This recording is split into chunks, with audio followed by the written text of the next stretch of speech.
Wakati mnyama Simba akisubiria majabu yake katika tanuri la moto na nyasi chungu kwa wapinzani. Kumbuka katika nyasi za Benjamin Mkapa miaka ya karibuni, Raja Casablanca na Jwaneng Galaxy zilitoka kwa kujidai, na baadaye Jwaneng Galaxy walirejea wakaangua kilio kizito. Yes, ni Simba ya kimataifa, ni Simba inayoduaza, ni Simba inayoitaka nusu finali.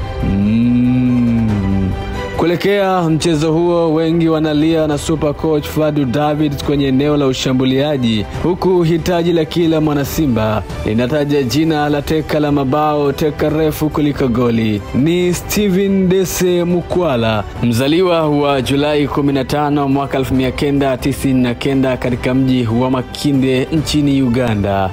Dese Mukwala alianza maisha yake ya soka akiwa kijana mdogo katika mji wa Kasese, na baadaye safari yake ya soka ilinoga alipohamia Kampala. Mama yake mzazi alipompeleka katika shule maarufu ya soka nchini humo, Edgar Soccer Academy au Edgar Youth Program, na hapa dira kubwa ilionyesha mwelekeo wake kisoka.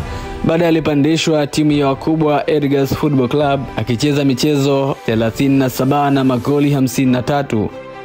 Msimu wa mwaka 2018-19 alisajiliwa na miongoni mwa klabu bora nchini Uganda, Vipers Sports Club, zamani ikifahamika kama Bwanamwaya Football Club, na baadaye alikwea pipa katika timu ya Maroons iliyokuwa ikimilikiwa na huduma ya magereza. Msimu wa mwaka 2022-23, Dese Mukwala alisafiri katika mji wa Ashanti, Kumasi nchini Ghana, na kujiunga na Mashujaa wa Nungu, yani Asante Kotoko. Akiwa na Asante Kotoko alicheza michezo 63 na mabao 25.